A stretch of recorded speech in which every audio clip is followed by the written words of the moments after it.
All right, so Bismillah ar-Rahman ar-Rahim, in the name of Allah, the Gracious and Merciful. So I will be talking in this level 2 of our class, certain aspects of the religion that sometimes people have many questions about. So I will try to clarify that aspect of religion. So today in our first class, we're going to be talking about a lot of people hear these terms, halal and haram, right? So let's get started. So the definition of these two words, the word halal is an Arabic word. You see on the right side over here, it is ha, the letter ha, lam, alif, and lam, halal. Okay, and so this word in Arabic means something that is lawful, allowed, or permissible, right? So basically, we hear that something is halal, it means that it's good to go. The word haram is the opposite of that. It is also an Arabic word, right? It comes from ha, ra, alif, mim, right? And it means unlawful, not allowed, or not permissible. So most cases, haram means something that you should stay away from. But I will add that the Arabic language, sometimes one word can be used for many things depending on the context. And some of us that are Muslims, maybe we heard this thing that Masjid al-Haram, right? So you were saying that is a forbidden mosque. It doesn't make sense because it is the most holy mosque.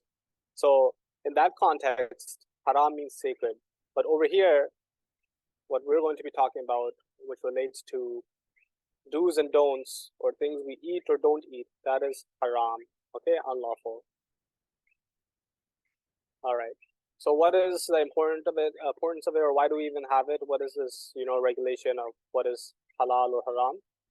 So as Muslims, we are taught by the guidance of the Holy Quran, our holy scripture, and from the teachings of the Prophet Muhammad, peace be upon him, to eat or do those things that are good for us and stay away from those things that are bad for us. And the reason for this is to benefit our spiritual, mental, and physical well-being, right? So, just like your mother, when you were a child, if something was hot, she would restrict you from touching it so you don't burn yourself, right? So in this way, Allah is also looking out for us. He has laid out for us the things that are beneficial for us and those things that are harmful for us, and told us, just like a loving parent does, that if you want to succeed, stay away from this thing, stay away from that thing. But you have the free will. If you still, after the knowledge that I have given you and the commandment I have given you, you want to still go towards those things that have disadvantages for you or are harmful for you, then go ahead, right? So for example, in the Quran, we have been taught not to drink alcohol, okay? And there are many verses of the Holy Quran, but two I have displayed over here. That the first is, they ask thee concerning wine and the game of hazard. Say, in both there is great sin and also some advantages for men, but their sin is greater than their advantage. So over here, we use some alcohol for some medication, not an overwhelming amount, but we do use a little bit, right? So Allah the Almighty admits that yes, there are some advantages, but the disadvantages are much more. So that's why we are to abstain from it. And then Allah in the Holy Quran, chapter 5, also tells us that, so shun each one of them that you may prosper. That shun those things that, blind your senses, i.e. alcohol or drugs, right? And as we know, from biology and science and, psychology and all sorts of research, that alcohol actually has many, disadvantages to us.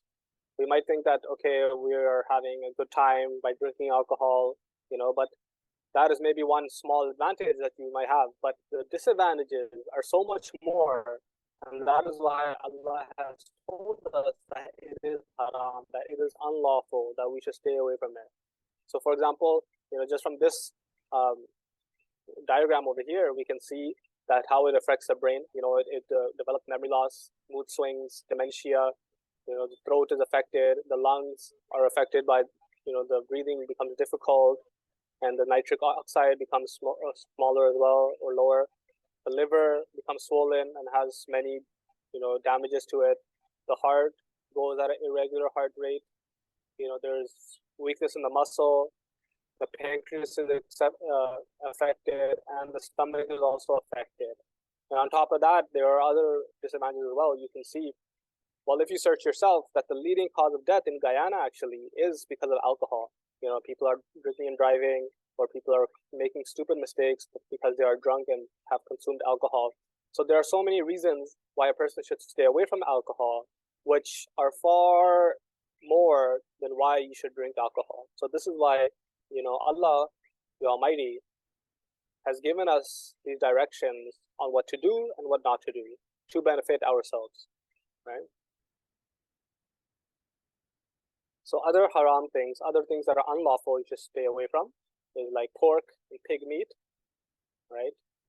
Because we in Islam, we say that we stay away from those meats or those foods that are harmful for us once again. And the pig is a very, you can say, filthy animal. It is an animal that lives in its own filth, right? It is also an animal that doesn't have sweat glands. So meaning, the process of sweating is actually made so that we can detox our body, so that the bad things that are inside of us, they can be released through our skin, through our pores. But a pig is that kind of animal that doesn't have the sweat glands. So whatever dirty stuff it has inside, it would remain inside. And so this could be harmful for our health. The other is gambling, right? We know many disadvantages and many harms of gambling. A person might use his whole savings, month savings that he saved for bread and he saved for his children's school. He might go and gamble it. And at the end of the day, he harms himself, not just himself, but also his family and maybe even society in some cases as well. So adultery, cheating on your partner in marriage, this also has many, harmful aspects to it. You are breaking up a family. So Allah has made it haram as well. Fornication as well, right? Stealing, killing, of course, for obvious reasons. So some halal things, some good things that you can do is, of course, getting married, right? Giving charity, praying, doing other good deeds. And the meats or the foods included in that would be chicken, beef, goat meat or sheep, and also fish, right? Seafood. So these are the halal things. These are things that are permissible, and haram is those things that are not permissible, right? So often when you go to the grocery store, you would see chicken there, in the package, and some of it you would see it's like the same chicken, just like in these two pictures, identical photo, but one might say halal and one might not say, right? So what does this mean? What does it mean when we have halal written on, a package of chicken? Why are Muslims buying this one and not buying the other chicken, right? So what defines halal? It is basically the difference in the way the meat is handled and slaughtered. Okay, so this is basically what the word halal, if you see it on a package of beef or you see it on a package of chicken, or you would see some meat shops, they say there are halal meat shops, right? Or even in some restaurants now, they have like a certificate on their wall that says this is approved halal food, right? So this is what basically it means, that the meat that they have is handled and slaughtered in a different way as opposed to other meat. So I will explain exactly what that would mean. So this is the criteria that you have for making something halal and something that is not halal. Okay? So the Holy Quran has given us this guidance that we can't eat animals that have been gored to death. Right? So you can't eat those animals that have been wrongly killed or slaughtered. Okay? So for example, if you had a goat or something and you just took a hammer and you just hit it on the head a couple of times, that would result in an animal being gored to death, and that is not a halal animal. Okay? You can't eat animals killed by a fall. Like sometimes you might see an animal runs off a cliff or something like that and is killed, right? Although it is meat, but Allah has forbidden it. The wisdom behind it is because when something is killed by a fall, it might have broken or punctured some organs inside, and so that blood is leaking into the good meat and making it go bad internally. So Allah has forbidden this. Another thing is that we can't eat something that has been slaughtered in the name of something else other than God. So when we're Muslims, we want to make something halal or we're going to slaughter an animal to eat, we always try to remember Allah first. We always say Bismillahi Allahu Akbar, that in the name of Allah, Allah is the greatest, and then we slaughter that animal, right? So when we say something is haram, it could also be that you are saying it in the name of some idol, or you're saying I'm going to slaughter it for the sun or something like that. But in Islam, as Muslims, we only slaughter something in the name of God, who is our provider, who is our creator. All right. So, and the teachings of the Prophet Muhammad, peace upon him, tell us that a Muslim is required to keep animal rights in mind when slaughtering an animal. Right. So, if you don't follow this procedure, the right procedure, then you are not making something haram. And so, some of the steps of the procedure is that firstly, you should have a sharp blade. Okay. It should not be something that is dull, because if you have a blade that is dull, you're not going to be able to slaughter the animal quickly, and it's going to cause it a lot of pain before you actually get it to get slaughtered and that it loses consciousness. You'll have to swing back and forth the blade on its neck, and it'll cause a lot of pain and turmoil before you actually slaughter it. The other thing is that you should not slaughter one animal in front of the other. Right? Animals have this sense of fear, or when they see something, they kind of have a sense of what is going on. So if you have two goats and you're slaughtering one in front of the other, so it is evident that the first animal or the second animal watching this is going to get very frightened, right? It's going to start making noises and trying to escape. So it is best that you do one animal at a time, so you can keep the other animal a little far away so that it does not witness, its fellow animal or fellow goat or sheep being slaughtered. The other is to make sure that you cut the jugular vein. So there is a vein that goes straight, to your brain. And once this vein is cut, right, the person basically, or an animal, loses consciousness right away. And this is one of the major arteries or veins of the body. Okay, and so once this thing is cut, basically it is lights out in your brain. You're not feeling the pain anymore. Although the body might make some movements in reaction, but we know that scientifically proven that it is actually not feeling any pain, right? Then the last thing is that when you do slaughter it, then you make sure that all the blood is drained out of the body, okay? Because having blood inside the body or inside the meat can cause diseases, etc. So we have to make sure that we hang it upside down then and make sure that all the blood is drained out, right? So this is the criteria of what makes something halal, right? So a step-by-step process. You have a goat, there's Eid al-Azha, there's the big Eid, they say, right? So you are slaughtering. So the thing would be that first you lay it on its side, you recite Bismillahi Allahu Akbar, in the name of Allah, Allah is the greatest. You have a sharp blade, you cut the jugular vein swiftly and let all the blood drain out. And you also make sure that the other animals are not so close that they're witnessing the slaughtering and getting startled. Okay. The example of haram would be a person doesn't remember Allah and he very cruelly kills the animal. All right. Like I mentioned, that if you just take a baseball bat and you start beating the animal to death, but that is considered haram. That is not allowed. Right. And the blood is not drained out, and the person does not care how the animal is handled or if the other animals are frightened or not. So basically, when you say halal meat, it is this, that we follow the right procedure, that we take into consideration the rights of an animal.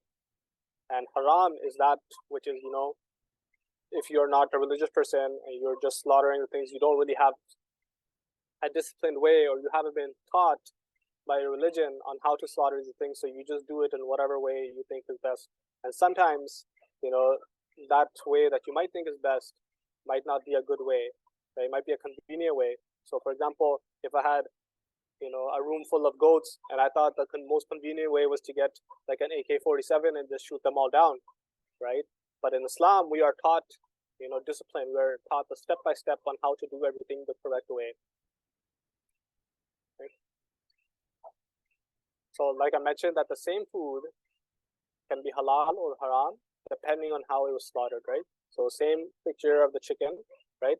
One might say halal on it, one might not say anything on it, which means that it was not slaughtered in the way that Muslims slaughter it.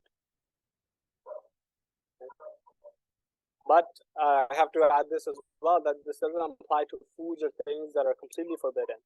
Like, for example, you can't get a pig and say Bismillahi Allahu Akbar. You can't say it in the name of Allah and do the right way of slaughtering and then say that I have made this food halal. No, those things that are already completely forbidden, you can't make them halal by slaughtering it in the right way. Right? Same with alcohol. You can't just recite the name of Allah and start drinking it. That doesn't make it halal. Right? So this is one thing that people have to remember, that those meats that have already been halal for us or have been permissible for us, such as chicken, fish, beef, goat, mutton, those things we halal or slaughter the right way. But those things that have been forbidden to us, we don't slaughter them at all in the first place, because even if we slaughter them the right way, that is still not permissible for us. That is still not allowed for us. That is still haram. Right? All right. One thing I will add at the end is that, because many people are going to ask this question, and many people do ask this question, that, okay, sorry, this should say shun in the middle. But anyways, many people would ask, Imam, is this, is music allowed, or is watching TV haram? Am I allowed to, drive the car to this place? Is that haram? So they want like a definition for everything, that is it halal or is it haram, right? So the Holy Quran has given us the opportunity to make our own intellectual decisions, to make our own free will decisions, right? One verse of the Holy Quran that we can keep in mind is this one, that وَالَّذِينَ هُمْ عَنِ اللَّغْوِ مُعْرِضُونَ. And those, meaning the signs of a believer, are those who shun all that is vain. Right? This is chapter 23 of the Holy Quran. So you can read the first 2-3 verses and this verse will come up. Right? So keeping this in mind, you have to realize that, okay, if I am doing this thing, like for example, if I am just playing cards or I'm playing video games, is it benefiting me spiritually? Is it benefiting me in other aspects? Is it making me a more religious person? Right? If it is not, then one should think that, okay, maybe this is something that is lagab. Maybe this is something that is vain for me. Right? Now we're allowed to watch TV. They does not have made haram. Right? Myself, I watch TV as well. But when it is a time for prayer, then I make sure that I pray. But I also balance out my day, accordingly as well. You can't say that, okay, if TV or TikTok is not made haram, then I'll spend 4 or 5 hours on it. Is not a sin. Well, it can become a sin if it is something that you are doing all day. You are skipping your prayers. You are not using your time wisely, and it is not benefiting you by remembering Allah or doing things that are advancing your spirituality. So then it becomes something that is vain, and those believers who are successful are those who shun those things, right? So this is basically the end of the presentation. I believe there are about 10 minutes left.